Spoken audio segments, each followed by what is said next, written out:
Good evening, everyone. Welcome to our 2021 Virtual Citizen Summit. I'm Sarah Prohaska, Communications Director for the City of Port St. Lucie. Thank you for joining us tonight for this. This is the first time we are trying this event virtually. This is our first Virtual Citizen Summit, but this is not the first time we've ever done the Citizen Summit. So for those who have joined us in the past, they know that the Citizen Summit is an annual event that draws hundreds of Port St. Lucie residents. And we usually meet at the Port St. Lucie Community Center and have lots of important information about major city projects and initiatives available for the community. The summit is not your ordinary public meeting. We try to have fun, but the point is to gather your valuable feedback. So unfortunately, as everyone knows, because of the pandemic this year, we're not able to meet quite the same way, but we will still have fun tonight and capture your input. I'm sure we'll all learn something new about our wonderful city. So with no further delay, let's get started. First, I'd like to introduce and welcome Kate Parmalee, our Director of Strategic Initiatives and Innovation, and Kate is gonna really guide us through the city's strategic plan tonight. So welcome, Kate. Thanks for coming and joining us tonight. And if you can just give us a little bit of background about why we're here tonight. Absolutely. Thanks, Sarah. And it's great to be here tonight again. Last year I remember all of us packed in hundreds of people in a room. This is a bit different, but it's still just such a vital, important part of our strategic planning process. So we're really glad you joined us tonight. The City of Port St. Lucie is a data-driven, performance-based, award-winning organization. We've actually been recognized nationally as an organization that really tries to listen to our residents always and incorporate your feedback. And we're driven by your feedback and by our strategic plan that is updated every year based on citizen input. Our strategic plan includes our city's mission and vision and is structured around 7 goals and several strategic initiatives and projects, which we'll discuss in detail tonight. This summit, along with our scientific community survey conducted by the National Research Center, is a vital way we collect that input. What we will do here tonight really will shape our city's future.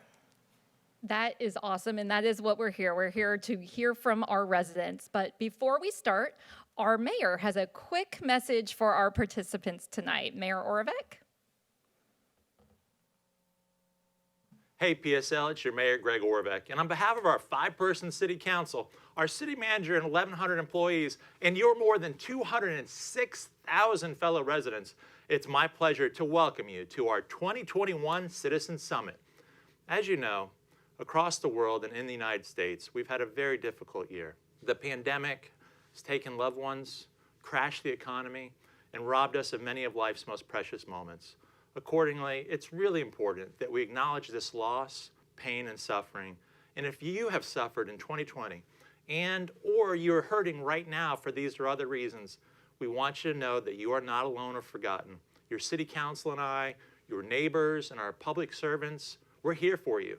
If you think that we can be of assistance, if you think we can help you overcome the challenges you're facing, please do not hesitate to contact us at 772-871-1PSL. Of course, that number again is 772-871-1PSL.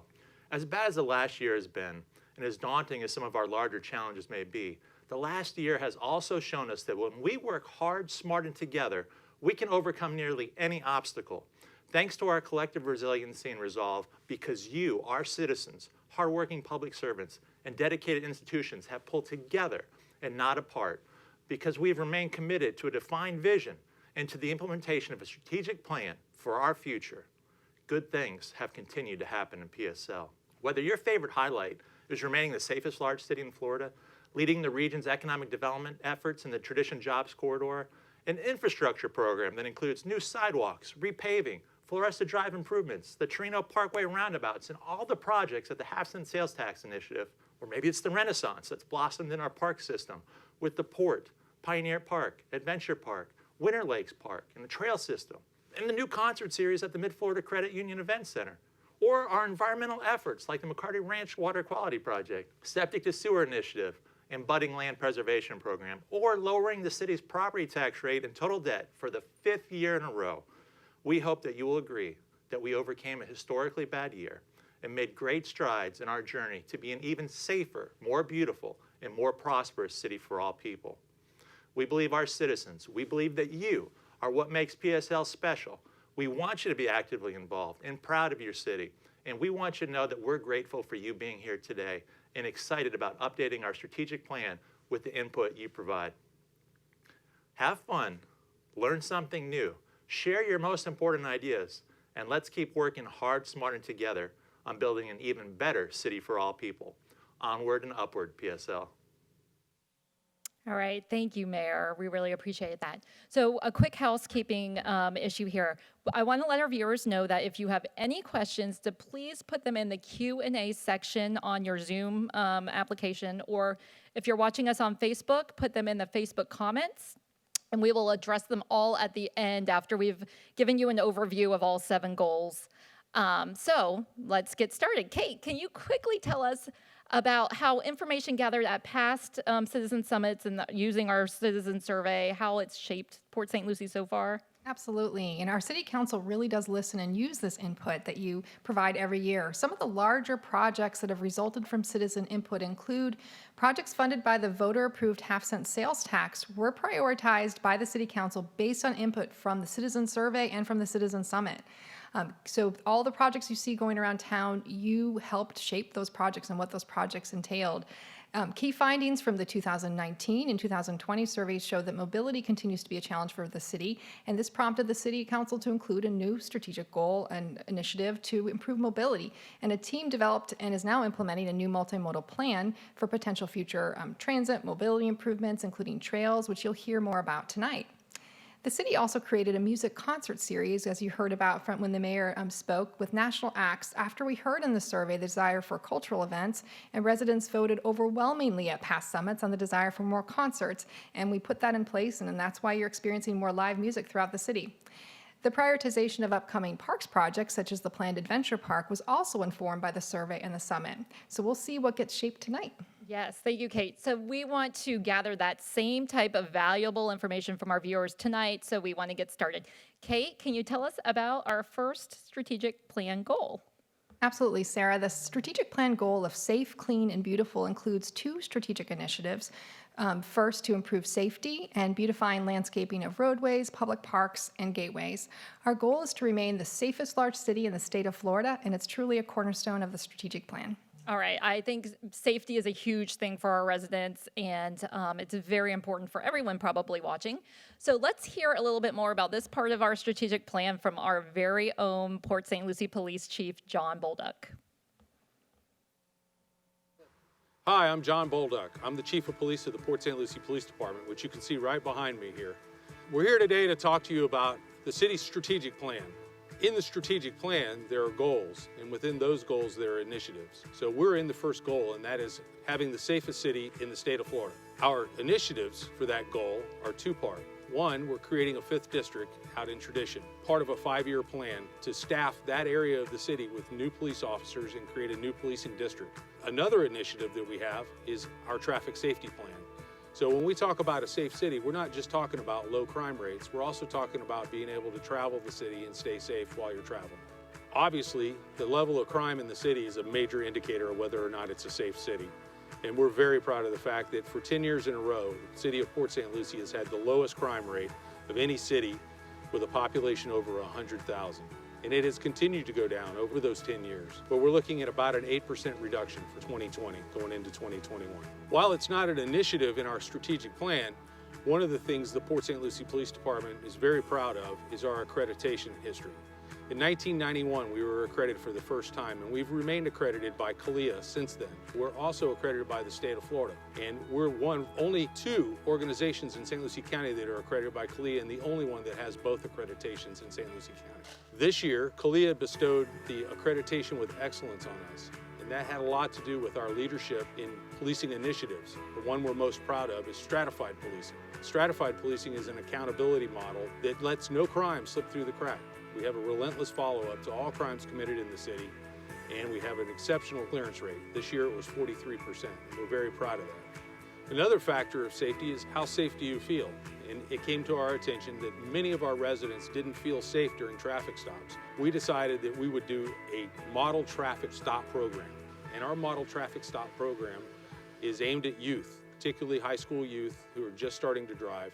That program has been named in honor of Steve Brown. Steve Brown was a school resource officer that worked with the department for many, many years and took an exceptional level of interest in building relationships with youth, and he passed away last year, and we thought it was only fitting that if we were going to have a special initiative to help the youth in our city, that we would name it after Steve Brown. I hope you're enjoying the virtual Citizen Summit. But if you need more information about the police department, visit www.cityofpsl.com/police. Also on our webpage, we have a My Sidewalk page that has live crime stat, as well as a page dedicated just to traffic safety and education. Thank you for joining us, and I look forward to seeing you out there on the street.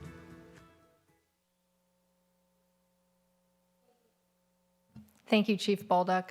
While safety is a big part of this goal, so is keeping our city clean and beautiful. You're right, Kate. This goal is a pretty big goal, and it starts out with a bunch of different elements, and clean and beautiful are just as big as safety for a lot of people. So can you tell us a little bit about that part of Goal 1? Absolutely. Beautification is an important element of this strategic plan goal. Some of the projects our team is working on include the U.S. Highway 1 beautification project. U.S. Highway 1 serves as a major northern and southern gateway to the city, and we are currently completing design and permitting for Phase 1 landscaping, which will be from just north of Crosstown Parkway to the Mid-Florida Event Center. Beautification of U.S. Highway 1 is important to the continued beautification of eastern Port St. Lucie and to help support economic development. Phase 1 of the project will be funded in 2021 thanks to voters who supported the St. Lucie half-cent sales tax, and construction is scheduled to begin in January 2022 following U.S. Highway 1 resurfacing completion. The next priority is the Village Green Drive Corridor Revitalization Project. Village Green Drive from U.S. Highway 1 to Southeast Tiffany serves as a vital connecting corridor in eastern Port St. Lucie. Community outreach and design is underway now, and a master plan is scheduled to be completed by May of 2021. Our next priority is St. James Drive beautification. This project will implement the beautification of landscaping at St. James Boulevard from Aroso Boulevard to the St. Lucie County line. This corridor is owned and maintained by St. Lucie County. This project will require the acceptance and approval by the St. Lucie County Board of County Commissioners and an amendment to the interlocal agreement with the city. Design, permitting, and construction plans will be completed by June of 2021. And lastly, through the Keep Port St. Lucie Beautiful Beautification Plan, we've identified a number of stormwater ponds and lift stations that will be receiving some facelifts and beautification throughout the city this year, including the city's first ever living shoreline project at the Morningside Stormwater Treatment Area. Some more beautification will be popping up all over the city. Oh, wow. That's a lot of information. And I thank you for getting us through that really quickly, Kate. So now it's your turn. We want to hear from our residents about Goal 1, Safe, Clean, and Beautiful. We'll be using our Zoom polling tool to gather your input. And if you're watching on Facebook, we're so happy to have you. We are so glad you're watching on Facebook. But in order to participate in the polls, you will have to register on Zoom. It is not too late. Just go to cityofpsl.com/Citizen Summit. And the Zoom registration link is right there. You can register anytime throughout this if you want to participate in this polling. And we'll also have some fun trivia questions scattered throughout our presentation tonight. And if you want a chance to win some of those trivia prizes, we ask you to please join us on Zoom. But if you don't and you just want to keep watching us, we're really excited you're here on Facebook. You can also leave questions in the Facebook comments that we'll get to a little bit later on. So your turn now. And our friend Sabrina McLeod is here with our first question for you. Sabrina? Hi, everyone. Thank you so much, Sarah. Here's the first chance for you to tell us about your opinion. What approaches would you like to see in reducing traffic incidents and speeding? More educational efforts, police presence, signage, improvements to roadways to slow traffic like traffic calming? I'll give you a few moments to answer.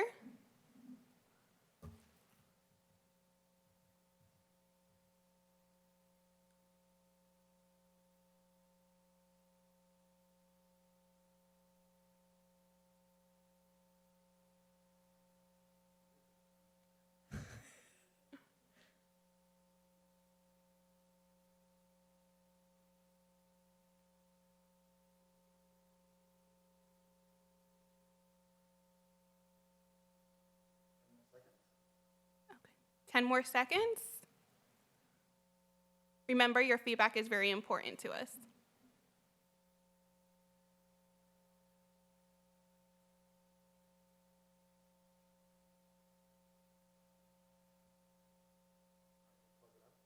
Okay, we're going to close it out. And perfect, thank you.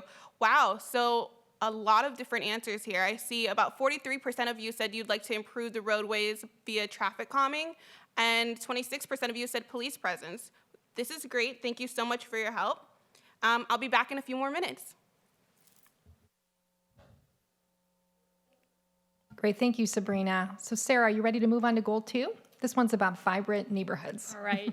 Yes, that one sounds exciting. But first, I want to let our viewers know that if they stay engaged with us during this question and all of the goals from now on, they will have a chance to earn a trivia prize. So listen carefully. Well, wonderful. Maybe we'll give a clue to the answer as we describe this next goal of the strategic plan. That's a very good idea. So good way to just keep your ears peeled. You might hear the clue to your next trivia answer. Thanks, Kate. Absolutely. Our next goal is vibrant neighborhoods. And you may ask, what does it mean to be a vibrant neighborhood? We define vibrant neighborhoods as places where all residents feel connected and empowered to make improvements, big and small, in the community that they call home. Port St. Lucie was incorporated 60 years ago this year in 1961, and we did not have neighborhood names in many areas of the city, and there is, and now is some disconnection. Now, through the Neighborhood Improvement and Community Engagement Strategic Initiative, we are working to connect residents and empower them to help make their neighborhoods wonderful places to call home.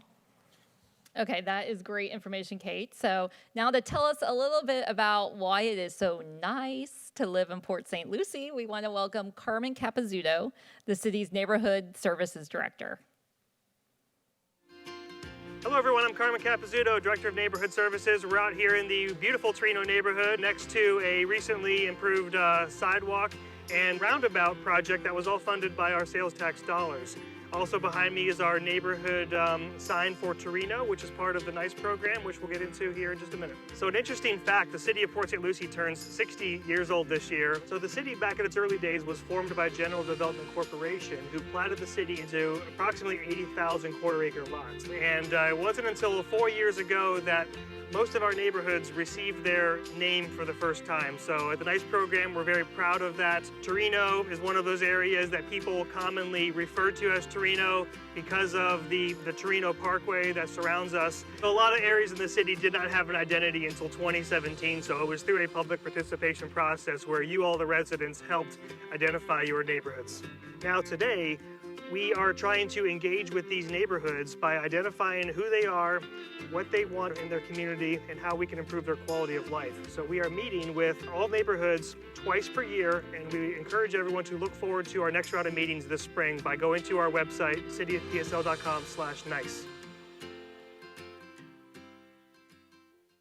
All right, thank you, Carmen. All right, so I really hope the next time that you are on the web, take a minute to go to the city's NICE webpage and learn a little bit more about your neighborhood. It's chock full of information, and you can also find out when your next neighborhood meeting is.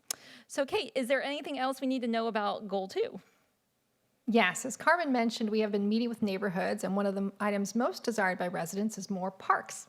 So this year we have added a neighborhood park development project to our strategic plan, which is in the planning stages right now, and also supports our 10-year Parks and Recreation Master Plan, which you'll learn more about when we get to Goal 6. Our ultimate vision in our Parks and Recreation Master Plan is for residents to have a park or neighborhood green space or trail within a 10-minute walk from your home. All right, great. All right, thank you, Kate. It's time to move on and get your input about your neighborhood. So guess who's back? Sabrina, thanks. Hi. Now that you've heard about our vibrant neighborhood goal, we have a few questions for you to answer.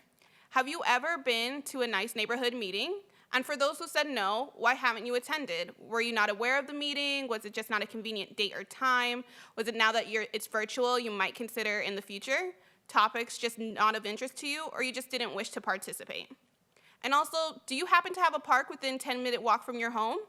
Would you like to see more park space or natural, or would you like to see more park space in your neighborhood, even if it was on a smaller scale or a passive park or / natural area? I'll give you a few moments to answer.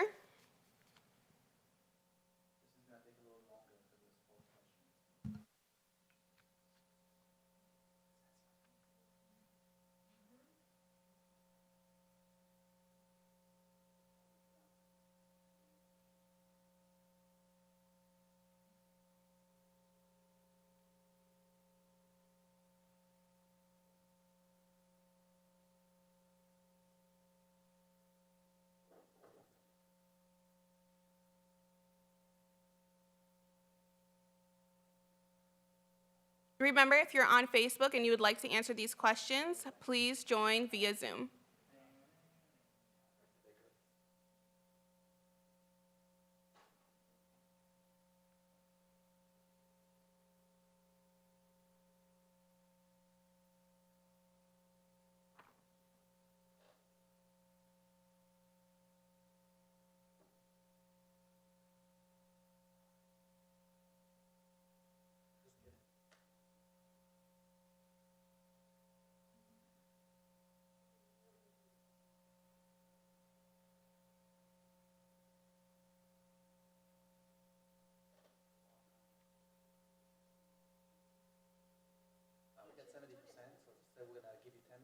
Okay, we're going to give you 10 more seconds.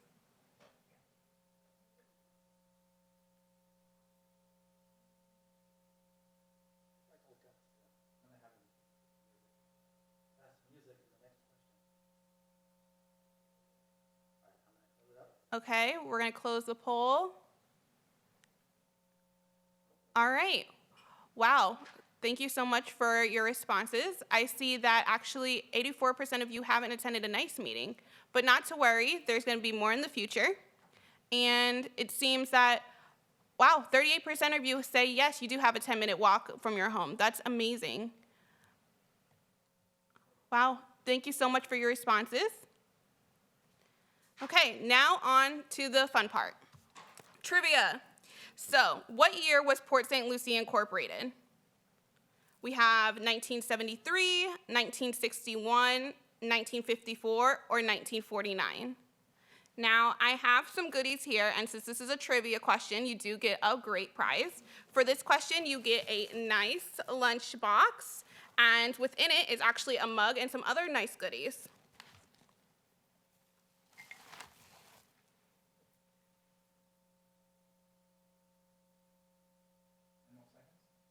I'll give you 10 more seconds to answer.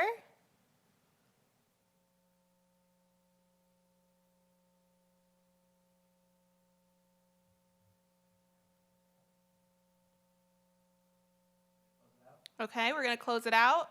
And wow, 92% of you got it correct. That's right, 1961, which means we're celebrating our 60th diamond anniversary this year.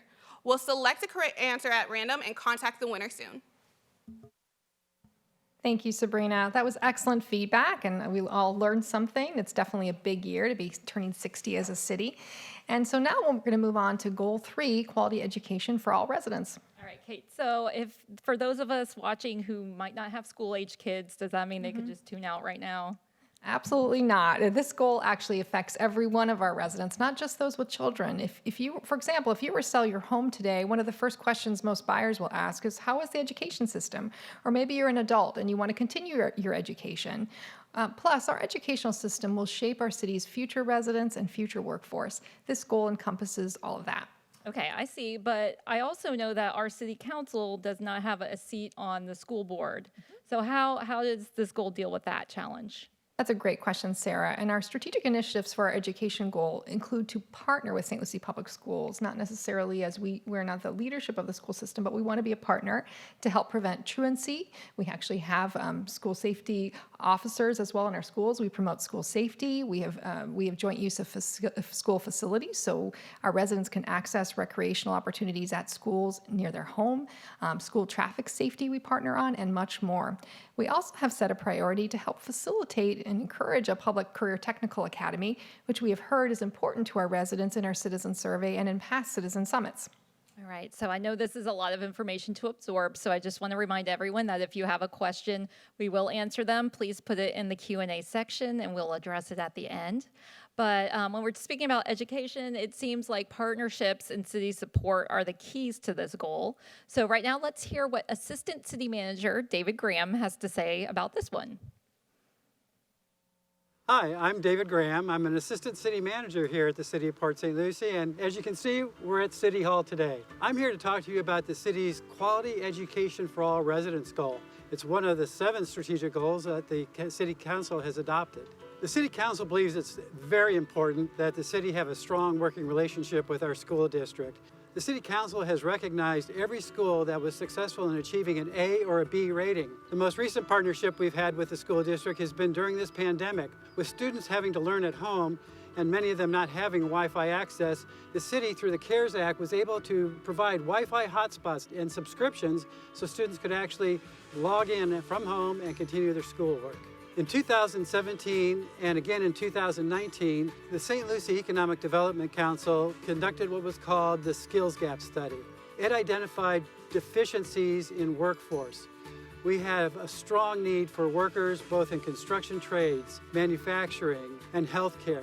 We found that 82% of our citizens in 2018 and then the next year in 2019, 94% felt that vocational education was a strong and urgent need in our city.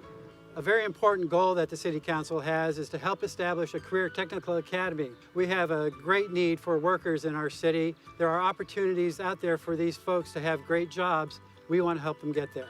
One of the other things the Skills Gap study demonstrated was that we need to start early in presenting career opportunities to our students. In fact, it strongly encouraged that the school district consider offering exposure to these types of jobs in the middle school. For more information about our Quality Education for All Residents goal, visit our city's website, www.cityofpsl.com.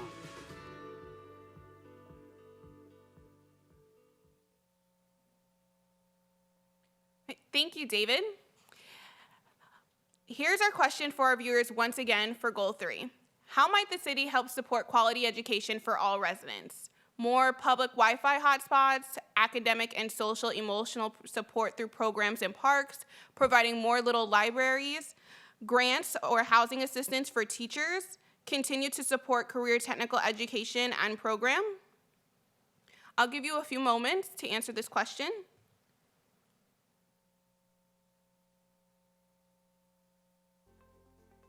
Remember, if you're on Facebook, please register via Zoom if you would like to answer. And your feedback is very important to us.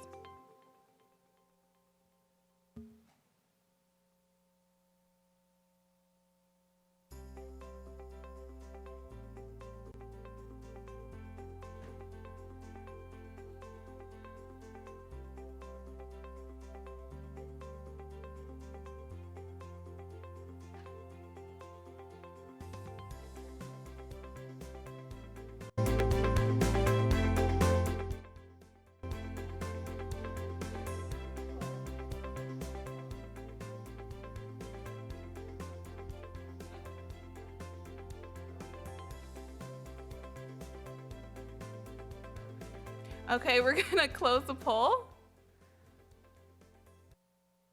Okay, thank you so much for your answers. Wow, it says 60% of you actually want to see continue to support career technical education and program. Thank you so much for your feedback. And now for the fun part, for me, my favorite part, a trivia question. How many homes existed in the city by February 25th, 1961? 1,000, 500, 250, or 100?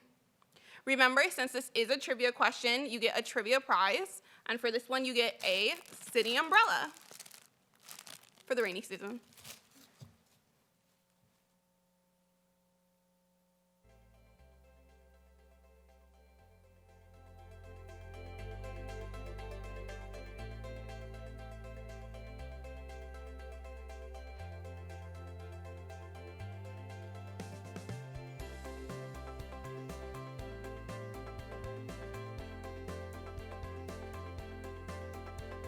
Okay, we're gonna be closing off the poll.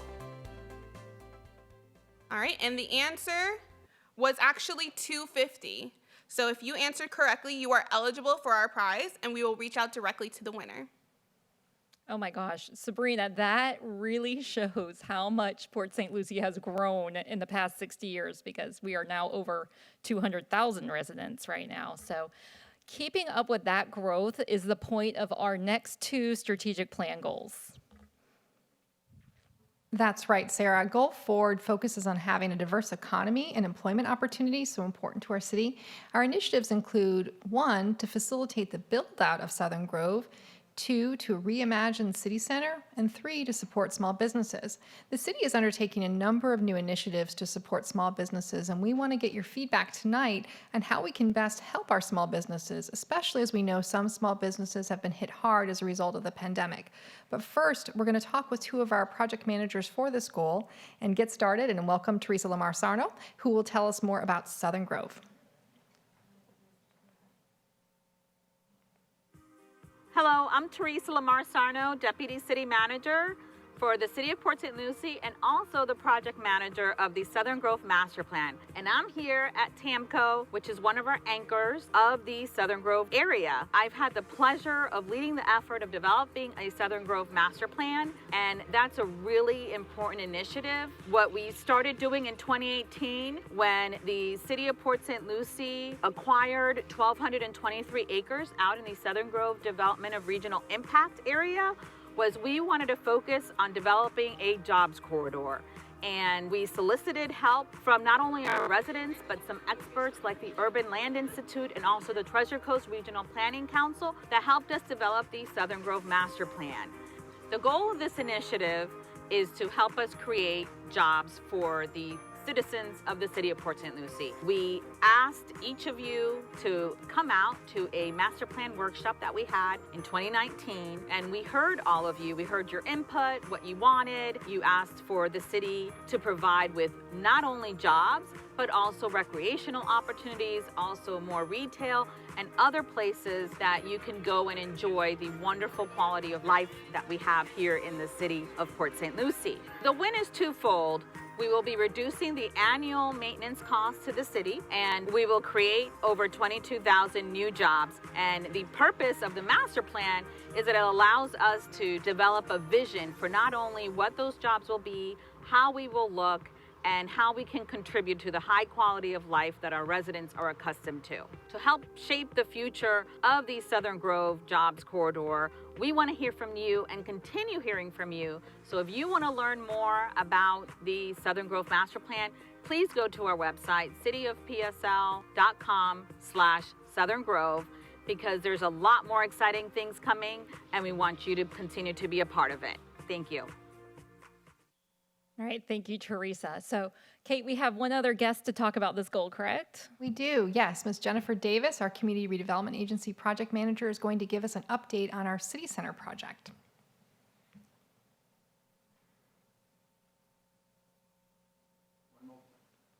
Hi, I'm Jennifer Davis. I'm the CRA project manager, and today I'm standing atop the Mid-Florida Event Center parking garage overlooking City Center. There's 46 acres of land that we are looking to develop.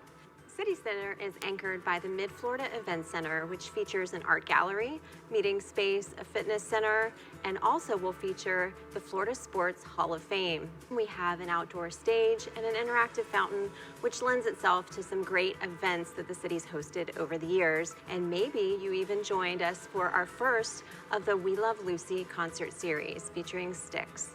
In November 2020, city staff approached City Council about the possibility of the city purchasing 22 privately held parcels here at City Center.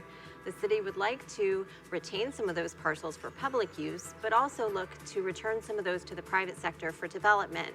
The city will be holding a series of meetings in the coming months to gauge the public's interest in what they would like to see here at City Center. So please stay tuned to cityofpsl.com/City Center for information on upcoming meetings. In addition, we will be holding one of our pop-up events for the Citizen Summit on March 23rd right here at City Center. It will feature projects such as City Center, Village Green Drive, and some of the Eastern projects that we're working on with the CRA. And even if you aren't able to attend one of our events, we still would like to hear from you. So please visit cityofpsl.com/City Center and provide your feedback on what you would like to see here at City Center. Thanks, Jennifer. So now we want to hear from you about City Center. What would you like to see at the City Center property? Multifamily residential or senior housing, dining or retail, office buildings, events or entertainment, or hotel? Remember to select your top choice. Or another question, How can the City of Port St. Lucie best help you start, establish, or grow a small business? Business training seminars, business counseling, help a small business become a vendor with the city, or financial assistance? I'll give you a few moments to answer these two questions.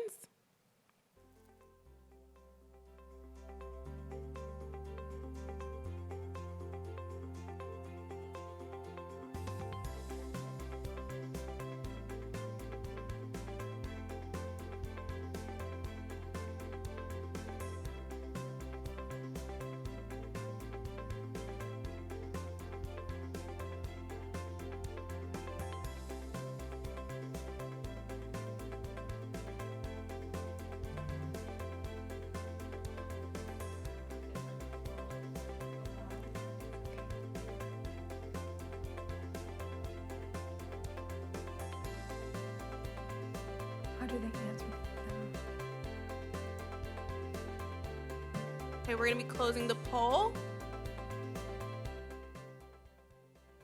All right, thank you so much. So it seems like 47% of you said you would love to see more events and entertainment at the city center property, and 31% of you asked for more financial assistance to best help grow your small business. Thank you so much for your feedback. And now for my favorite part again, trivia. The New York Mets training facility, currently Culver Park, has had several names beforehand. Which one was not one of them?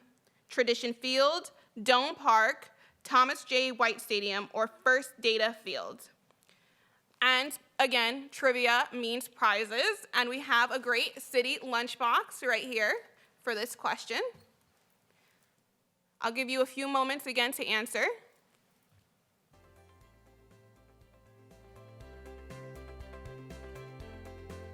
And again, if you're on Facebook, please register on Zoom to answer the poll questions, and for you also to win a prize. You deserve it as well. 10 more seconds.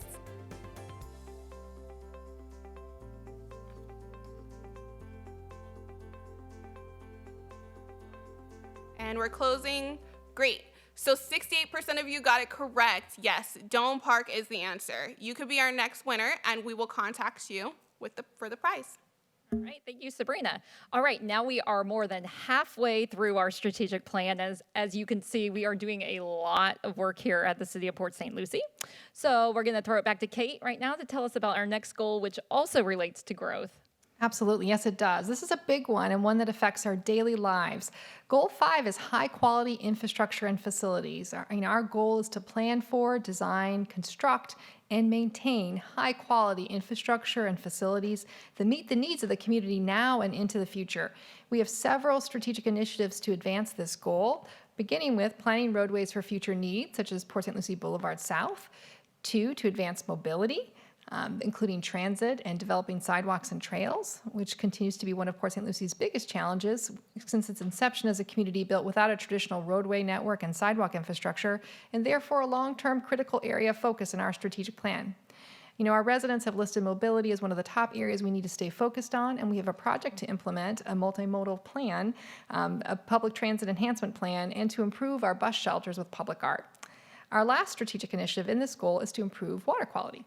All right, Kate. So I know that one question that we see a lot on the city's social media is, when will PSL Boulevard South be improved? So good thing that project is a part of our strategic plan, and Assistant Public Works Director Heath Stockton is here to tell us where we are with it. Heath?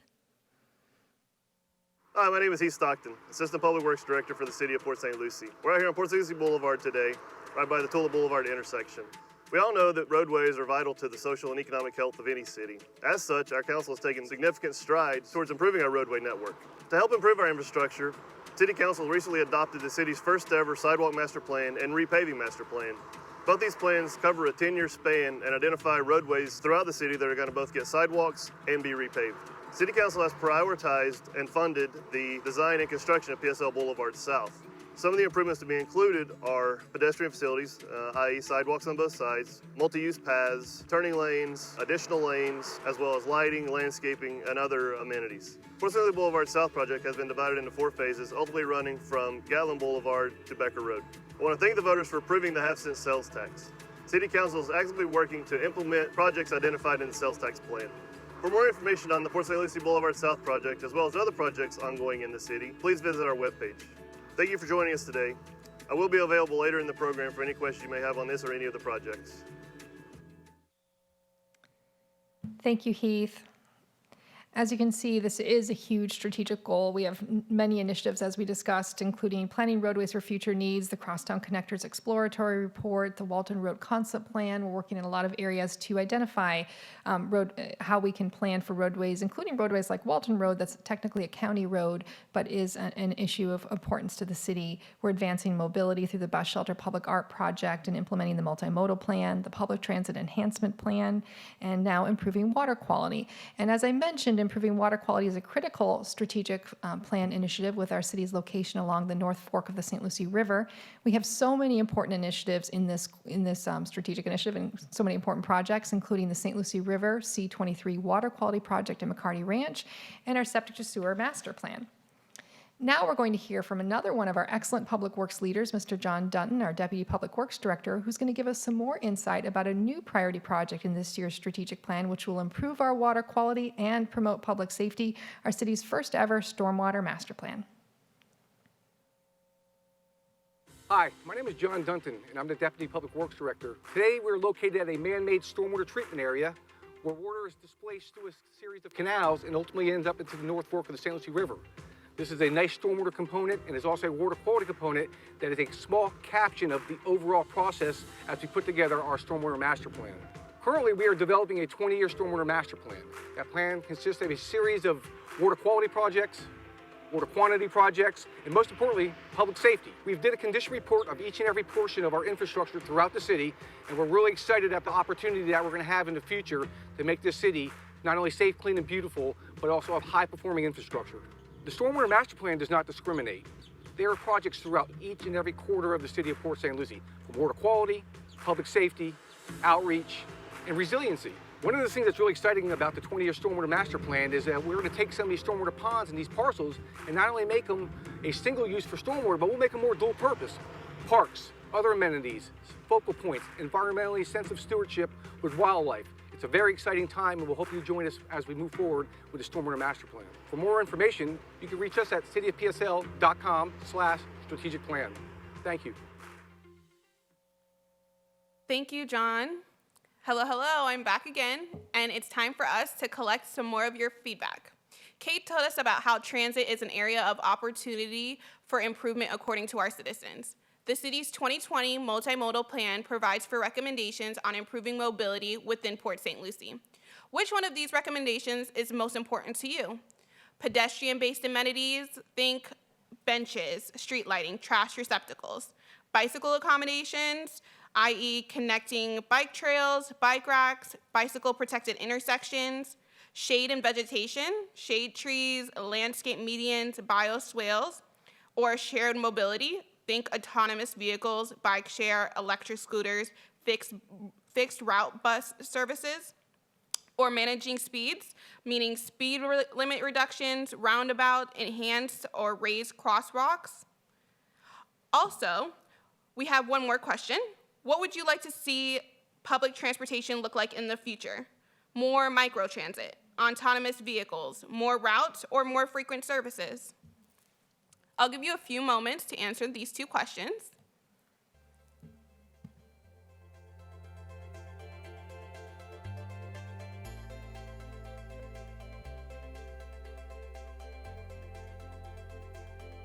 Remember, any questions that you have, we will answer at the end after introducing all 7 of our goals.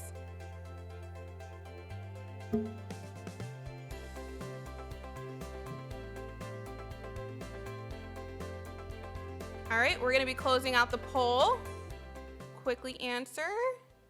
Okay, so it seems like, wow, we had a tie. So 23% of you said you would like more pedestrian-based amenities and bicycle accommodations. And let's see here, 34% said you would like to see more routes for public transportation in the future. This is wonderful, and again, we love having your input. So on to the next trivia question. Yes. Where is Port St. Lucie's population ranked in the state?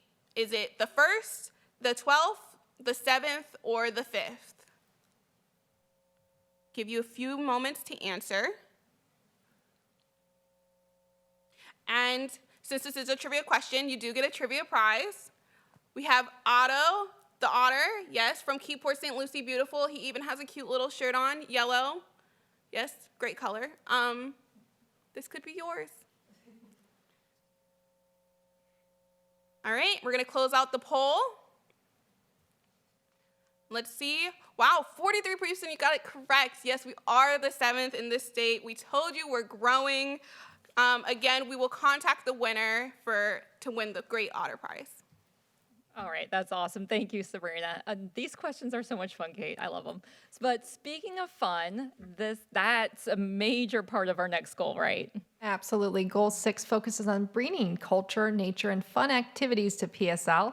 And Sarah, this is another one of our really big goals. A lot of goes into this one, including implementing the 10-year Parks and Recreation Master Plan that includes everything from planning for Tradition and Torino Regional Parks to developing an adventure park to acquiring more land for parks and to preserve land.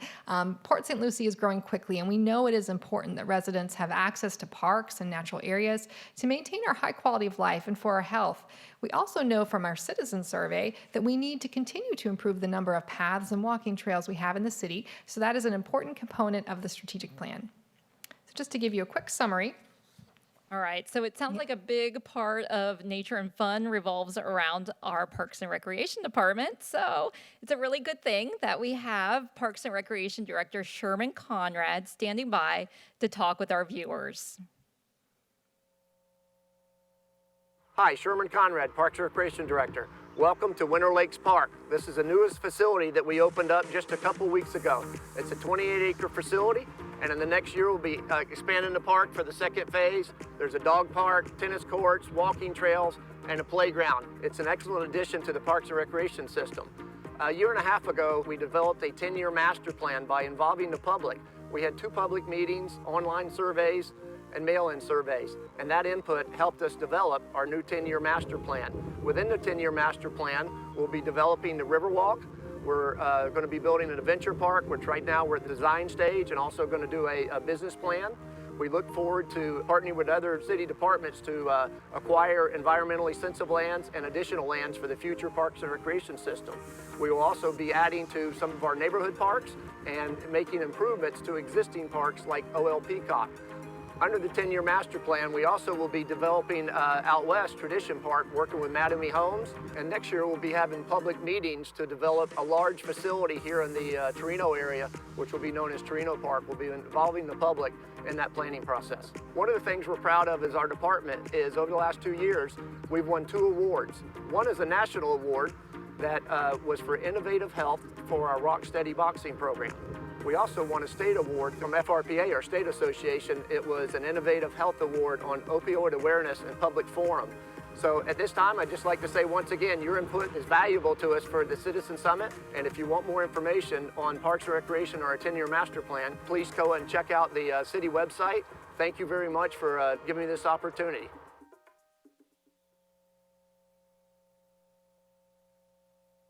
Thanks, Sherman. Another big project in the works in this goal is the revival of Port St. Lucie's riverfront. We're in the process of rebranding this the Port District, and it is expected to become a fantastic destination. Jennifer Davis is back to tell us more.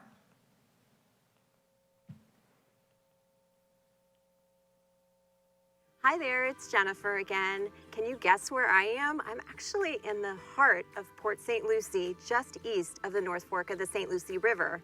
As you may recall, this area was originally called the Riverwalk District, and last summer, the City Council started an initiative to rename it the Port District. This area has a strong focus on outdoor recreational components, and the city will be leaning on that to develop what will be the entire Port District from Lingate Park at the north end all the way down to the Preserve on the south end.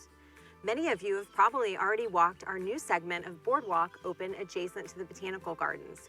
We're looking forward to opening additional segments along the river, including connecting that segment underneath the bridge at Port St. Lucie Boulevard so you can connect into Tom Hooper Park.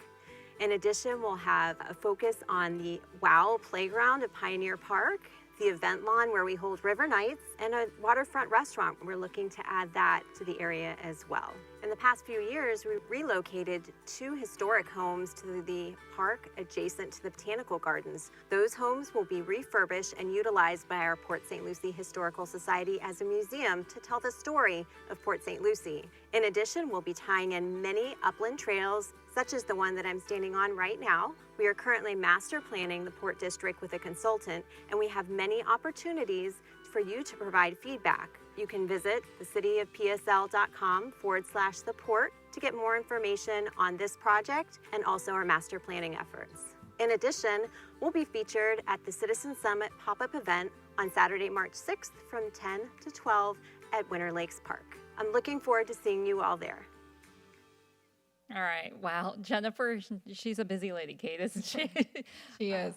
She has a lot of exciting things happening in our CRA. But I believe Sabrina is standing by again with another question for our viewers. That's right, me again, I'm back. Port St. Lucie is developing a citywide trail system. What kind of activities do you most like to do on trails? Walking, hiking, biking, pet walking, fishing access, jogging or running? And then we have another question. To assist in the planning process, what are the top 3 amenities you would like to see developed at Torino Regional Park and Sports Complex? Lighted sports fields, walking trails, aquatic center, dog park, playground, large group pavilion and picnic facilities, freshwater fishing, sports courts, meaning tennis, pickleball, basketball, disc golf, maybe bicycle, scooter, or skate pump track, community recreation center with a gymnasium, a ninja or obstacle course, or even other?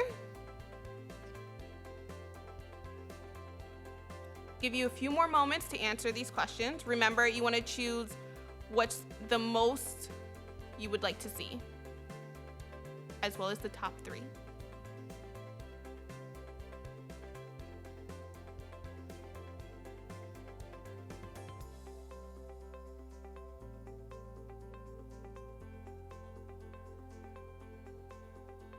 All right, we're gonna close out the poll. All right, let's see here. So for most on trails, 54% of you said you would like to see more walking and hiking activities.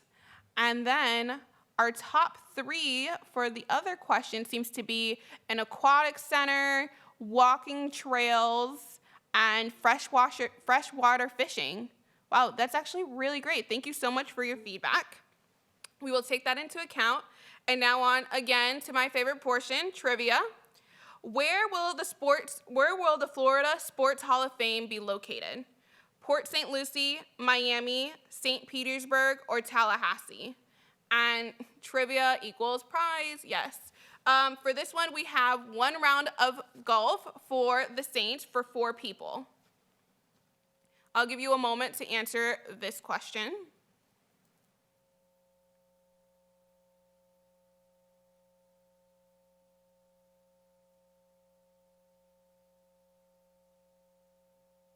All right, we're gonna close out the poll. And that's right, 77% of you are correct. It is Port St. Lucie. If you are right, you got it right, it's at home. In fact, the Florida Sports Hall of Fame will be opening at Mid-Florida Event Center this month. All right, thank you, Sabrina. Actually, in just 2 days, we're having the grand opening for that one, so I'm looking forward to that. That's exciting. And if you want to learn more about the Florida Sports Hall of Fame, check out our website. You can find out more about when you can go visit and they have some very cool stuff there if you're into sports, and even if you're not into sports. But that brings us to we're at the last goal, Kate. Can you believe it? I know, absolutely. And as you know, we could have easily spent so much time on additional projects we didn't get a chance to discuss in detail, but we tried to condense this in this virtual format.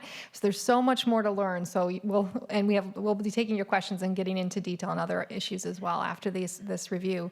But that's right, Sarah. Our 7th and final goal in the strategic plan is to be a high-performing government organization.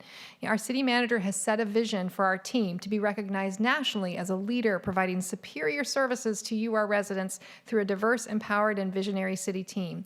We want to bring our best to you, the residents of Port St. Lucie, and in the strategic plan, we have identified 3 key initiatives. 1, to enhance customer service. We are working to do this through One PSL, which is actually an easy-to-use customer service intake and response system. You can make one call to City Hall and reach a One PSL navigator who will help you get access to the services you need, or you can simply use the web form or the app on your phone. We are looking at any customer service requests that come through One PSL and finding ways to improve the delivery of our services so we can better serve you. Since we've launched One PSL last year, we've actually fielded 69,098 calls and taken 12,665 individual requests. Our next strategic initiative is to continue to make improvements to service delivery while also reducing our millage. The City Council reduced the millage for the 5th year in a row in fiscal year 2020-2021 while enhancing services. Millage rate is the rate of tax per $1,000 of taxable property value. And I think we have a video to talk a bit more about that right now. In America, we all pay taxes. It's a fact of life. But have you ever taken a really close look at your tax bills? Let's take a closer look and see how it affects you at the most local level. Property taxes are the single largest revenue stream for city and county governments in the state of Florida. But did you know that in each one of these counties, you pay several other taxing authorities? In fact, the city of Port St. Lucie only accounts for about 25% of your property tax bill. For many Port St. Lucie property owners, here's how it breaks down. Before we go any further, there's a few terms you'll see on your tax bill that aren't quite in our regular everyday vocabulary. A property tax bill is based off of ad valorem tax. Ad valorem is Latin for according to value and is applied annually to the property you own, as opposed to special assessments levied for a specific purpose, or sales tax or gas tax, which are levied at the time a transaction is made. Because city government is closest to most people, many assume the city controls most of their tax bill. In reality, that assumption is completely incorrect. As we said before, the city's portion is roughly a quarter of your overall tax bill. Ad valorem taxes are levied by several agencies, including the school district, fire district, county, and cities. These taxing authorities are responsible for setting ad valorem millage rates. There's another term we don't use every day. The millage rate is essentially your property tax rate, or the rate of tax per $1,000 of taxable value. Now that we've covered the basics, let's cover the tax bill. Ad valorem taxes, or in short, your property tax, is paid at the end of the fiscal year. Ad valorem taxes are based on the value of a homeowner's property. Every year, the county property appraiser issues an assessed value for your home. That, minus exemptions, make your taxable value. Let's quickly talk about those exemptions. A major exemption in Florida is the homestead exemption, which is up to $50,000 on a primary residence. There are also property tax discounts based on age, disability, or veteran status. Florida's Save Our Homes provision allows you to transfer all or a significant portion of your tax benefit, up to $500,000, from a home with a homestead exemption to a new home within the state that qualifies for a homestead exemption. When you hear about a similar house to yours having a completely different tax bill, it's usually because of these exemptions and benefits. For the purpose of this video, we'll assess a homeowner here in Port St. Lucie with an assessed value of $105,127. We'll subtract the homestead exemption of $50,000, and now the total taxable value of this particular home is $55,127. Now we multiply the taxable value by the millage rate. As we said before, the city of Port St. Lucie is just one part of the matrix. These are the agencies that set the millage rates in St. Lucie County. These break down to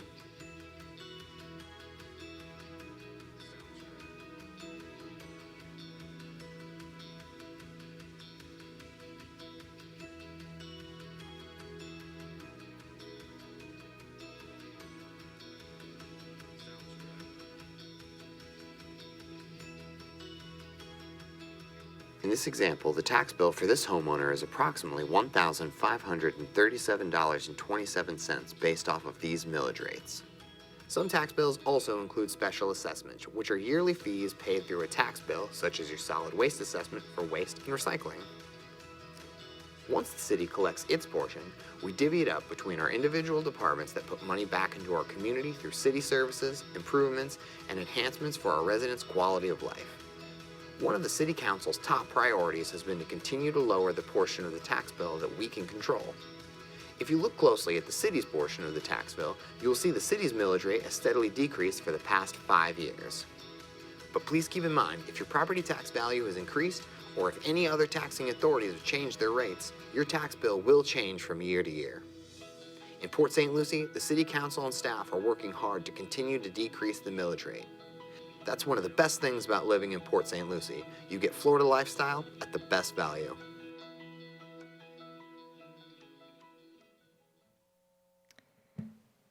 Thank you. Well, we hope you learned something. I know I always learn something every time when I see that. It's definitely educational.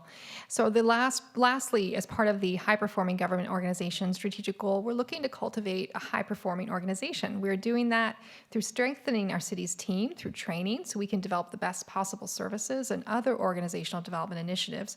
We also developed a county legislative program as part of this goal. While Port St. Lucie is over 60% of the population of St. Lucie County, many issues important to Port St. Lucie residents are decided at the county level, so the mayor and city council have identified key issues to bring forward.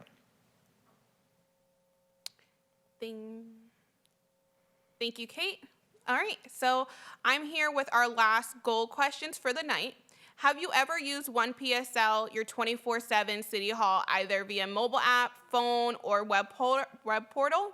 And for those who say no, we want to know why. Did you just not know about it? Was it too complicated?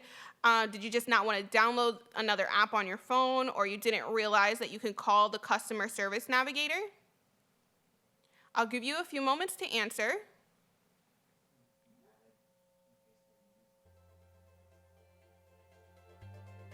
Oh. Or if you also, there's an option if you have used it.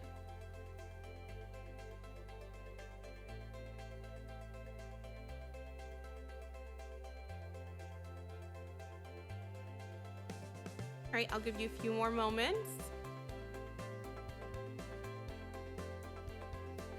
All right, 10 seconds.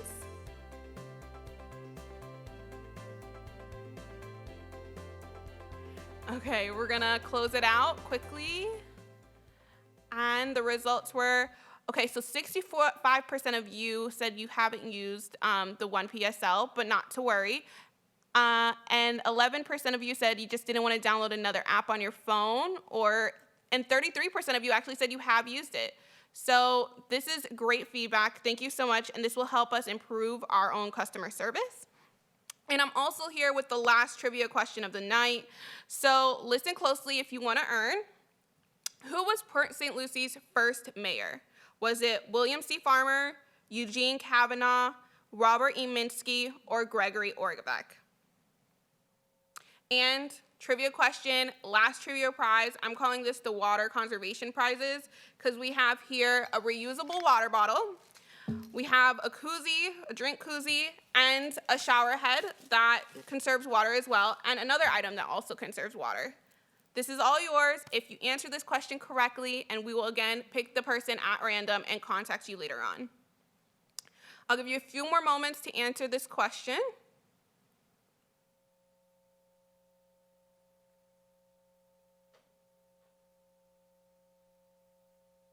Last chance to win the prize. All right, we're closing it out.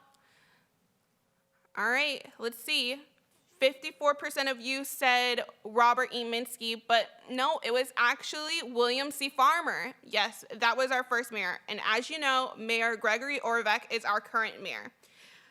Thanks for playing along tonight. Have a good night.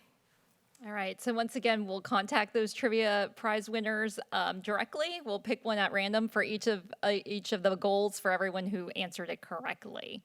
All right, so we've been through our entire strategic plan, all 7 goals. That was a lot of information, Kate, wasn't it?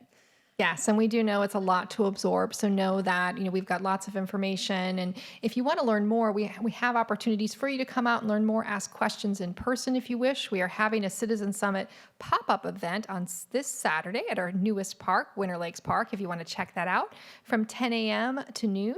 If you liked what you heard tonight and want to learn more, you can come out and see us, or you can read the strategic plan and check out our progress on our strategic plan dashboard. It's updated throughout the year at www.cityofpsl.com strategic plan.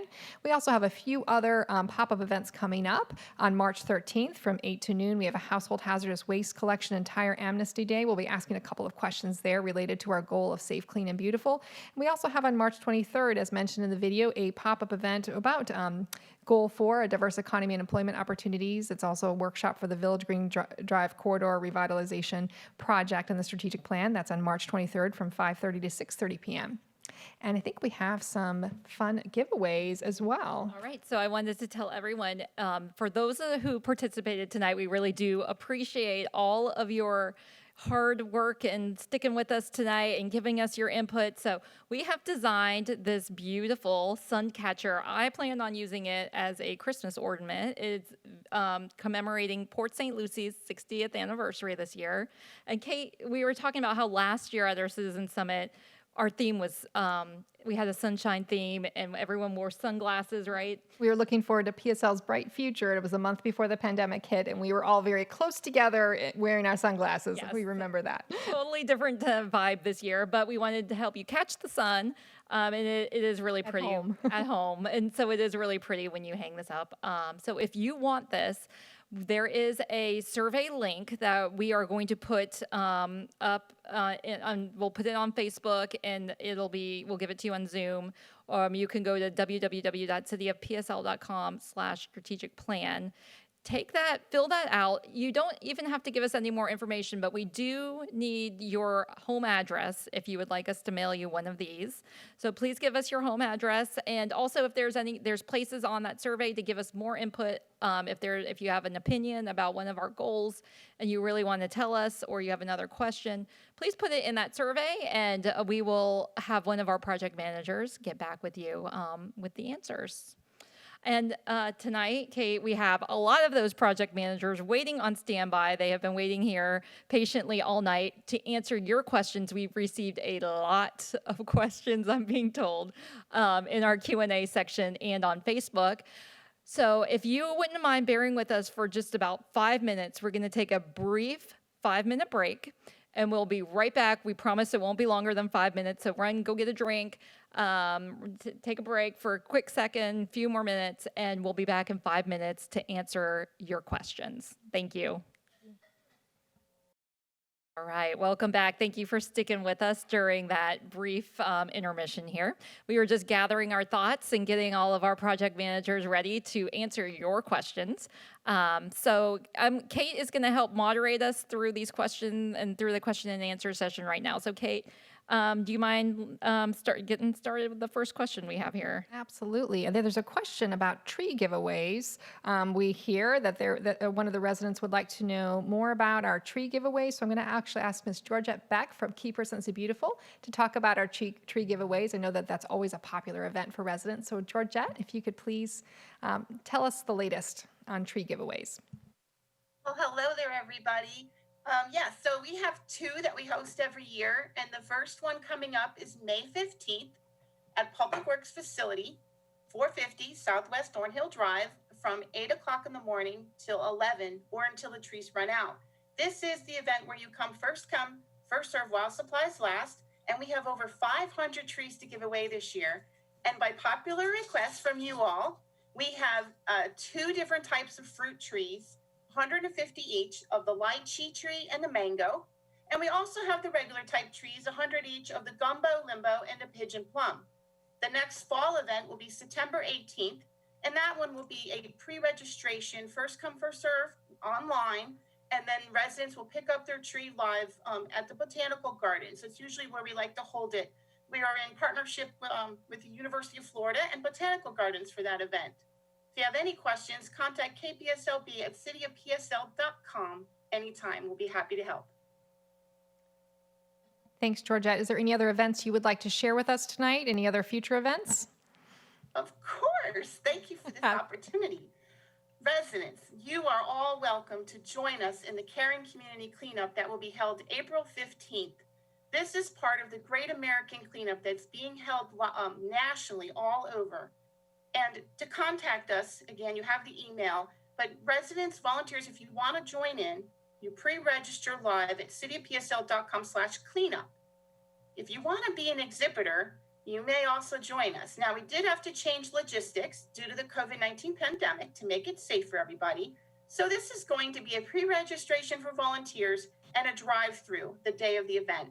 So you'll get to come to the Public Works facility in your vehicles. You'll come to the first station, we'll check you in, you'll get your free t-shirt, and then the next station, litter, tools, and supplies. Walmart will be partnering again with us, and they will provide a delicious breakfast for you to take along back to your neighborhood where you're going to conduct your cleanup. We're asking residents to do cleanups in their neighborhoods and to clean out their swale area in front of their house and to clean up litter along the right-of-way. Come back when you're done to Public Works. We have a treat for you. You have a chance to win a raffle prize by coming back with your trash bags. We want to make that giant pile for photo op, of course, and collecting important data. And then, of course, we have exhibitors, businesses. You are welcome to join us as an exhibitor. Wave and welcome. Be a part of welcoming the residents back and thanking them for thanking them for their contribution and hard work they put into keeping our city so clean and beautiful. And Waste Pro is going to provide a delicious lunch. So our partners are with us once again. It's a little different this year, but we're trying to keep it just as fun that we've always had it.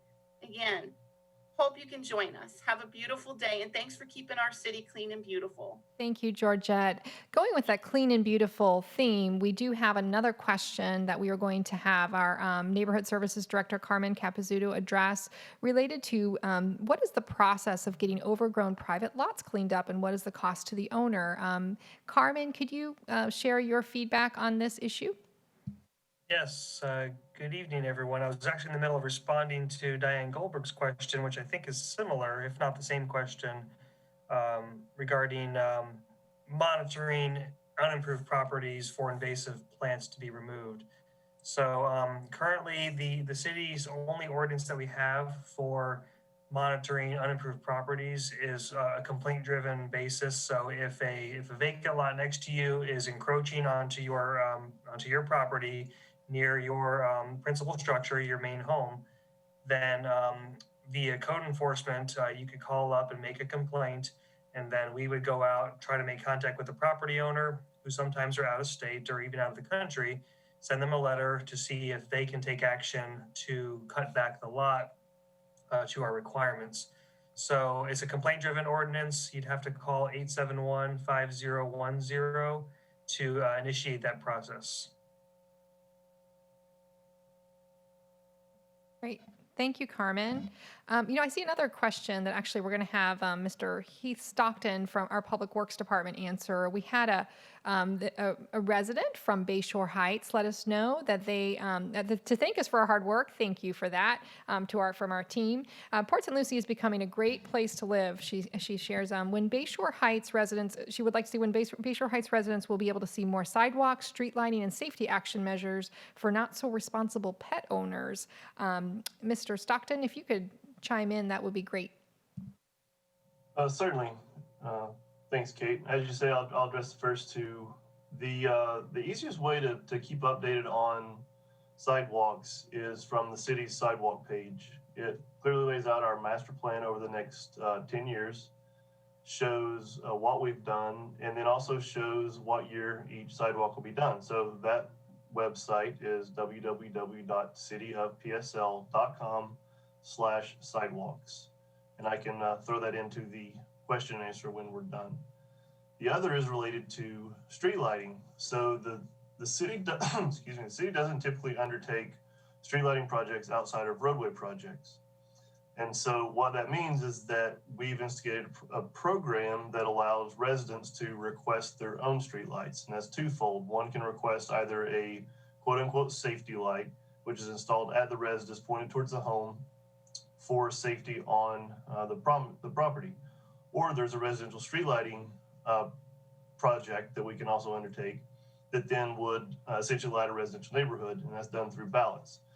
In either case, more information for those can also be found on the city's website. And the address to that is www.cityofpsl.com/streetlights. Both have a great amount of information. Thank you so much, Heath. I know that we also have another question this is coming from Facebook. We have a question that we're going to ask our chief of police, asking about, are we researching body cameras for our police officers' safety and about gun safety there's also a question about gun safety in schools. Chief Bolduc, would you please share with us? I know that this is an issue you've discussed recently at our council's winter retreat. Thank you, Kate. Yes. So we have always been researching body cameras at the police department. As a matter of fact, when they first came out, we started tracking the research that was being done by most of the major police researchers in the country. And while we normally don't have a lot of issues in Port St. Lucie that would bring body cameras to the forefront, given this past year, we're looking very hard at them, and it was a major discussion at the city council retreat just recently last week. So this year we will be bringing forward a plan during the budget process to see if we can start implementing body cameras with the police department. And gun safety, I'm not sure in the schools. I know we do have a gun safety program that we, when requested, will put on for different groups. We only have police officers as school resource officers in the 3 high schools. And I know that as part of their activities, they do discuss gun safety with the students. But as far as having like a gun safety class, we don't teach that. If someone's looking for that type of gun safety education, I would highly direct them to the Florida Fish and Wildlife Conservation Commission. They have an excellent gun safety class. Thank you, Chief. Great answers, great information for us to have. We did receive a question from the poll about where can they learn about the plan to bring high-paying jobs to Port St. Lucie. I know that our Deputy City Manager, Teresa Lamar Sarno, touched on that with Southern Grove. I believe that may be what they're referring to. Ms. Lamar Sarno, could you please share a little bit more information? Yes, Kate, thank you. That is a great question, and I think the exciting part of it we can answer is that your team is working very hard every single day to bring in high-paying jobs. We have a great economic development team that's led by Elijah Wooten, our business navigator, and with the adoption of the Southern Grove Master Plan that you can access through our city website, you'll learn more about what we're planning on doing, on making sure that it's built out as a jobs corridor. As I'm sure you've heard, we are moving forward with FedEx, which is coming to town. It's in the approval process now as we speak, and we will be having more exciting economic development projects moving forward really quickly. So stay tuned, pay attention to our website, and keep track of what's going on with the city. And feel free to contact anyone as part of the team or myself, and happy to answer questions one-on-one if necessary. Thank you, Teresa. We also received a question from a resident about what we're doing to preserve land for wildlife, and I'm glad you asked that question. That's an issue, actually a new project in this year's strategic plan.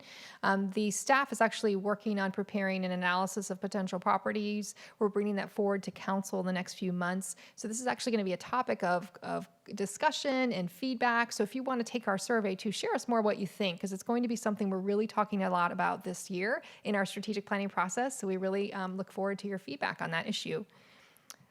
I do have one other question here that we're going to go back to Mr. Heath and I think we're going to begin with Heath or Teresa. There is a rumor, residents say, of a major development coming to the Blatton-Torino area, a planned community, and there's some concerns about traffic. And if there's a traffic plan, I don't know if our staff has any information that can shed light on this rumor, but we want to be able to see if we can give them some information this evening.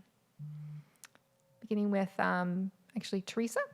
I think I can answer that. At least through about the project. There is a project that has been submitted to the Planning and Zoning Department. It's currently under review. We have not scheduled that for a Planning and Zoning Board meeting or a City Council meeting. I believe I may have answered this question and shared with you the planner for that project is Holly Price, who's our Planner 3. And she's someone that you can reach through the Planning and Zoning Department and speak to her one-on-one if you want more details on the project. We can certainly share that with you. So that is where we're at with that project. I don't know if Heath can answer any questions about the surrounding roads and any improvements that are, planned for that area. Yeah, thanks, Teresa. I'm quite honestly, I'm not familiar with that project yet. It won't come across my desk until it's got a little further through the process. However, with any project of that magnitude and that scope, of course, the traffic impact analysis will be required, which we will review and typically have a third party independently review it also to ensure that all their impacts to the surrounding roadways are considered and are addressed by the developer. Outside of that, let's assume there's not a development. We are aware of some traffic issues in the Torino area without that project going in, and are working through the process of getting a citywide mobility plan established, which will identify some of these roadways that need to be, widened, or not necessarily widened, perhaps bike lane sidewalks, various treatments that would increase their capacity, not just the standard add a couple of lanes type of treatment. So the whole city is being looked at, but in particular, we are aware of the Torino area also. Thank you, Heath. Our next question, actually, if you've been loving learning more about your city, there's another great opportunity. As I said, we had so much to cover in a very short amount of time. There's so much more we have to share with you. If you would like to participate in our city university, there is an opportunity to join, and one of the residents asked when the next city university would be held. So I'm going to ask Ms. Alessandra Tasca to share that with us from our NICE program. Thank you so much, Kate. The City University program is fantastic. It's super popular, and I attend it every year. And every time I attend it, I always learn something new because the city's work is constantly evolving. We just worked on some new updates for some new City University programming that is becoming available now in the spring, and we will be publishing those updates on the webpage tomorrow. So you can check that out tomorrow evening. The webpage, I added it in the typed answer to the question as well, is www.cityofpsl.com/cityu. You can also sign up for the NICE email notifications on the NICE page, which is www.cityofpsl.com/NICE, and you will be alerted every time new information and new programming is published. The next live virtual event for City University, which will be a 9 consecutive week program on Wednesday evenings, will begin on September 1st, and you can start registering for that this summer. But like I said, go ahead and check out our web pages and send the NICE office an email or call us anytime for more information. We'd be happy to answer any more specific questions. Thank you, Alex. We do have another question that I believe was also answered online by our project managers, but we thought that it would be interesting for everyone to hear. Will the Port District have a boat dock? And we have our project manager, Jennifer Davis, available to speak to that. Thanks, Kate. Absolutely. Currently, we have 2 floating boat docks out in the Westmoreland segment, which runs from the Banyan Tree up to Bridge Plaza. So that can accommodate about 8 boats with the slips that are there. We also have 4 additional slips permitted for the segment that bumps out right there by Bridge Plaza. And then I know there's been interest in adding additional boat dockage into that corridor. So we're looking to add some to the southern segment as well. We'll also have a new and improved kayak launch down there by the Banyan Tree. And then up near Promenade, we're going to be extending the boardwalk in that canal area to feature additional boat slips in that area near the boat ramp. And just to reiterate, because I know it's one of the biggest questions we get, is we will be connecting the southern segment to the northern segment at Tom Hooper Park. We are in permitting right now with FDOT, and then we'll have DEP permitting, and then we will be really excited to get started on that connection. Great. Thank you, Jennifer, so much. I know we are getting some more plans about conservation of natural lands, which I know we answered previously. It's going to be a big area of focus in the strategic plan this year. So we really want to hear your feedback. You're going to be receiving a link to the survey. Last year, if you've attended our Citizen Summit, we gave you a roadmap, and we just gave you your blanket feedback. In we give a citizen survey that you do scientific, where we give you numbered questions. In the Citizen Summit survey, we just want your open feedback of your ideas, and that would be a great item to write in for goal 6, your ideas. We'd love to hear that in the citizen survey feedback link that you'll receive. But we did also get a question just now on providing beach access. Are there any plans for beach access in Port St. Lucie? And actually, I'm going to ask Mr. Heath Stockton to help answer that question. We recently received a report at the City Council Winter Retreat on the Crosstown Connectors Exploratory Report. There was a question posed to our citizens in a citizen survey if you would like to see access to Hutchinson Island. That is a complicated question, of course, and has a lot of facets to it. So there was a report provided to the City Council, and the council, they received that and discussed it last week. Heath, can you share a little bit more about that question? Sure. You pretty well summed it up there, Kate. It's a very multi-layered issue. It's kind of like an onion. You peel one thing away, and then there's another layer there that you kind of got to dig through. We did a report at the request of council to look into the possibilities of a possible extension of either Walton Road or Midway Road or something between Fort Pierce and Jensen Beach, essentially, to connect us to the island. And many people don't know that it was attempted in the past, and St. Louis County kind of took the charge on that, created an authority. Kate probably remembers the name of it. I think it's runs in the family, but they created an authority that was going to be a taxing authority to create the project, and it just didn't get the head of steam. There were too many environmental challenges, too much cost, and they abandoned the project. Actually, that money was then the money they had accumulated was then transferred to Crosstown Parkway. The estimates now, I don't know what the estimates were then. The estimates now to extend Walton Road essentially to Hutchinson Island range in the $250 to $300 million range. That's in today's dollars. So in going through the process of the studies and the design and environmental issues, you're looking at probably 15 to 20 years realistically before that could happen, just kind of what happened with the Crosstown. So at that point, the project's going to be, $500,000, $750 million. That's a B, $1 billion. So at this time, we've not been really given the direction to pursue that because the city has other needs for that effort and that money. So we're going to pursue that for now and kind of table the bridge for a while.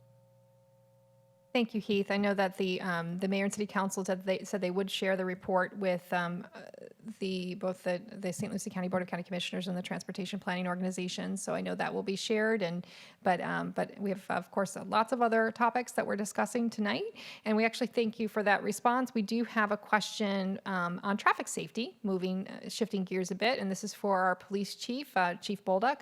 The question was, will there be more traffic enforcement? The speeding I witness daily is also extremely concerning. Chief, can you speak to this? I absolutely can.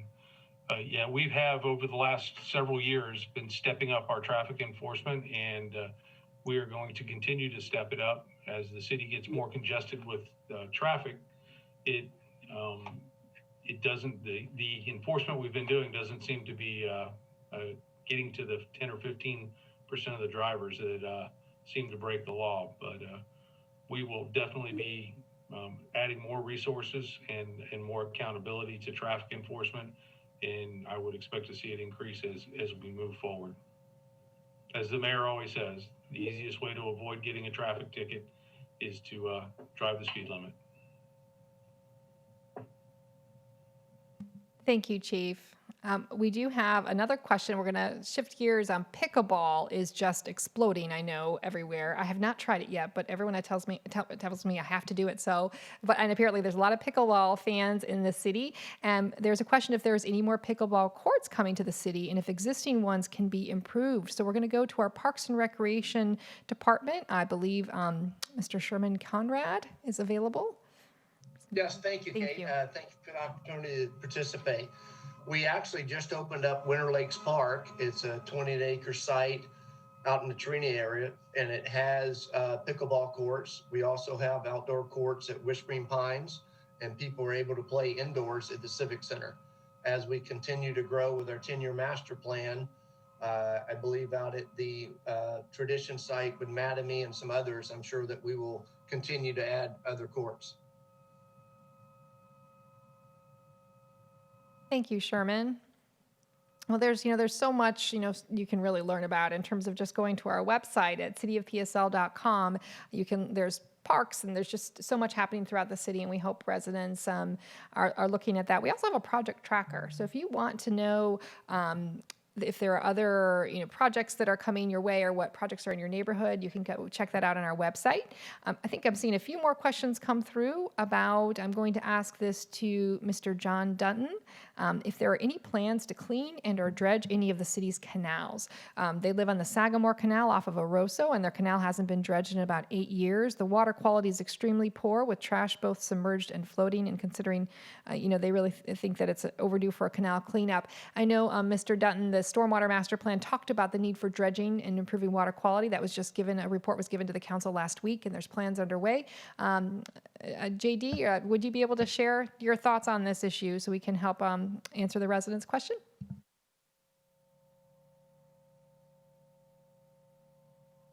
And I believe that you are on mute, Mr. Dutton.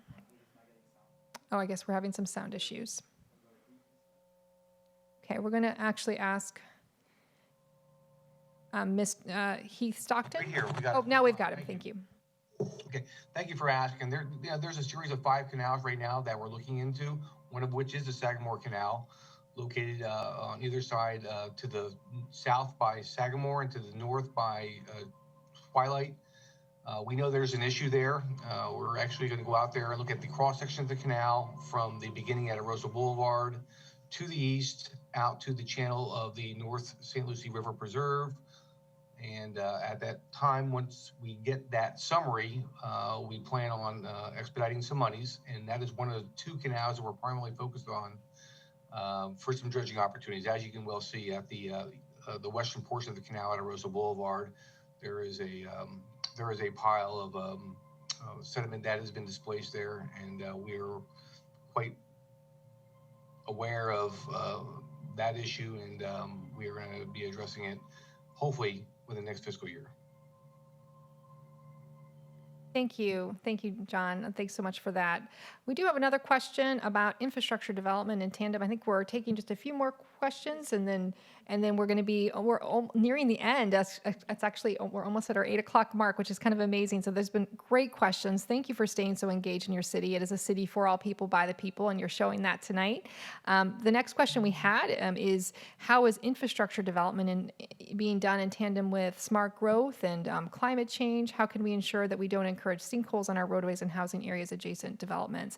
Resiliency is a topic definitely that all of Florida is looking at, and of course the city is included. We are working with St. Lucie County actually on a vulnerability and risk analysis right now, really trying to see what we can do with our resiliency as a city and our infrastructure through we're also undergoing a major emergency management planning exercise right now, our THIRA, our threat hazardous plan, that actually will really help us look at this issue in depth in the next year. But I do have Heath Stockton again. It's a Public Works questions. Public Works is very popular tonight, to address kind of this question and shed a little bit more light on this issue. Heath? Thanks, Kate.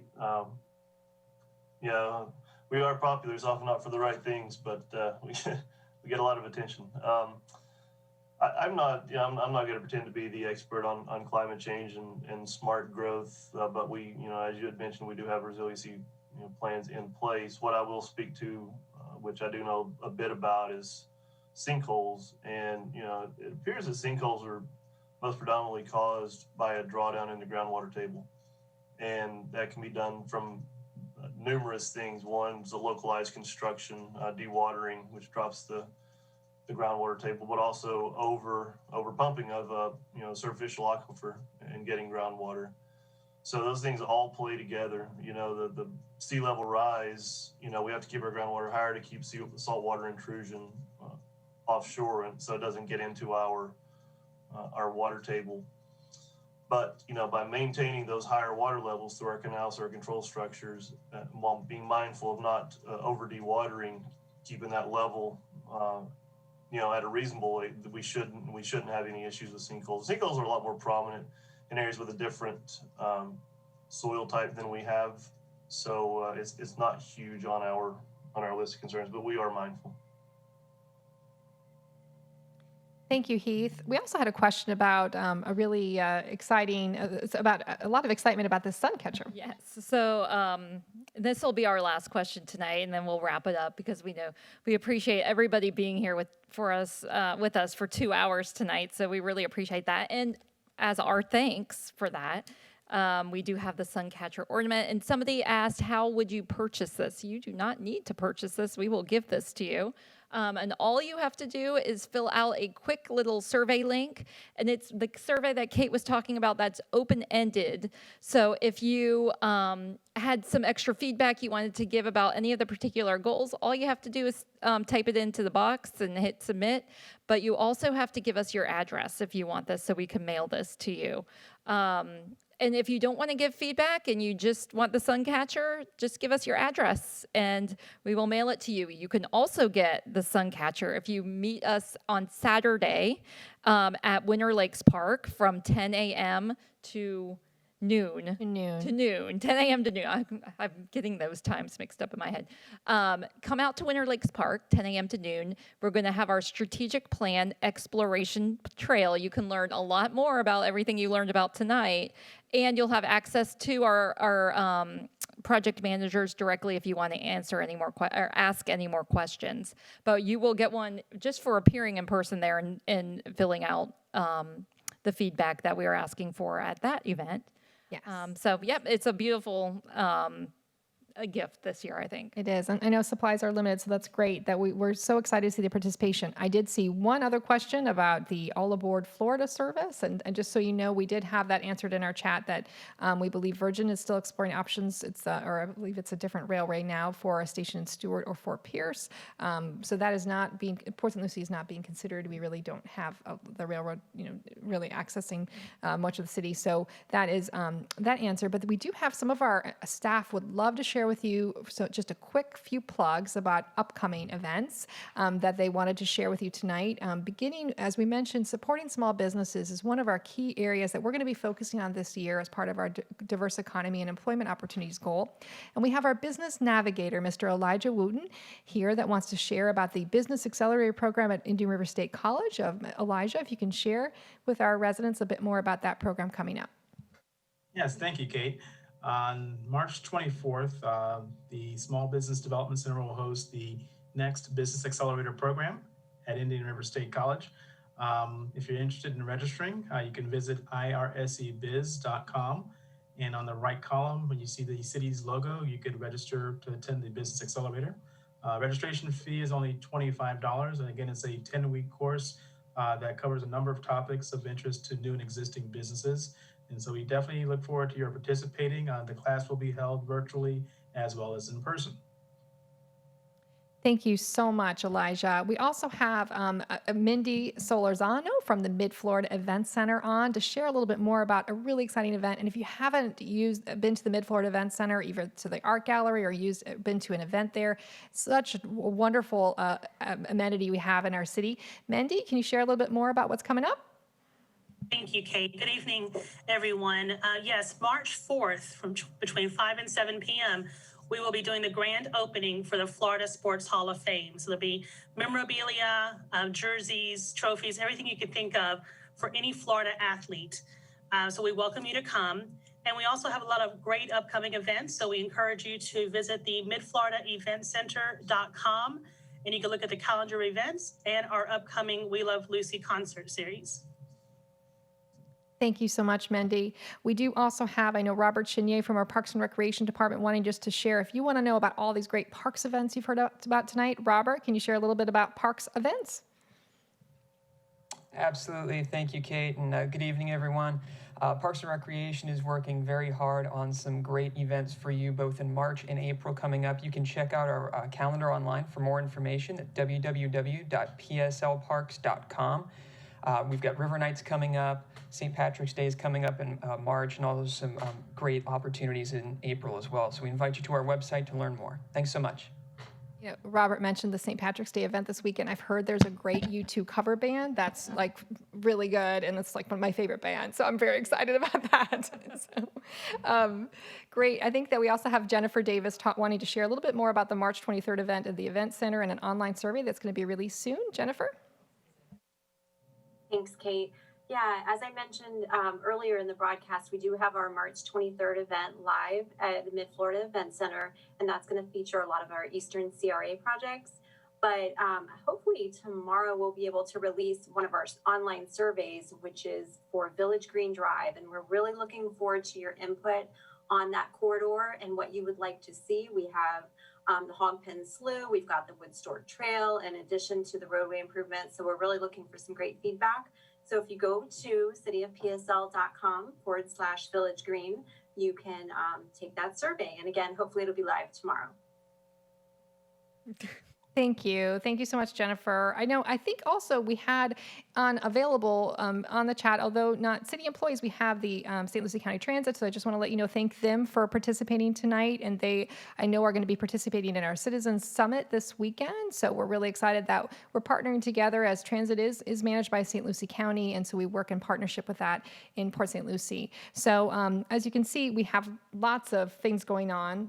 We could be talking for days. And we know that everyone probably would like the rest of their evening back, but just know we're always here for you as a city team, and we love serving you and are here always to help. So Sarah? Thank you, Kate, for sharing your expertise with us tonight and walking us through the strategic plan. It's a big plan, but it really does keep the city on track and on target and focused. And we've seen a lot of great benefits from that in the past few years. So thank you all for your feedback tonight. Like we said, it is used. It goes directly to the city council. They use it when they update the plan every year. So thank you so much for participating. We hope to see you, if you'd like to learn more, Saturday, 10 to noon, at Winter Lakes Park. Come, it's at your leisure, at your own pace. Come walk a trail and learn some more about our goals. Our upcoming hazardous household waste event will also be collecting some more data from you. So if you drop off your hazardous household waste, we're going to be asking you some survey questions there too. And Jennifer just spoke about the one that will be upcoming later this month at the Mid-Florida Event Center, focused on our Eastern CRA projects. And also, if you need any information about our Citizen Summit events, cityofpsl.com/Citizen Summit. All the details are right there to help you plan if you want to come see us again. So thank you so much, Kate. We're going to wrap it up now. Thank you to all of our project managers who were on standby tonight. They're very eager to talk about the work that we're doing here, and we're really happy to have their expertise and so glad they were able to share with us tonight. Absolutely. We really want to thank our mayor and city council that provided the leadership on your strategic plan. They are the ones that just make sure that our citizens stay at the forefront of everything we do. We appreciate their leadership, and of course our leadership, our city manager, Russ Blackburn, who helps direct all of us to be the best team we can be. So we're so appreciative of the team we have and all the strategic plan project managers that make it happen to serve you, the residents. You know, these Citizen Summit events really help us to be, as we said, a city for all people, by the people. And the future of our city, we think, is looking very bright thanks to you being a part of it. So thank you and have a good night. Good night.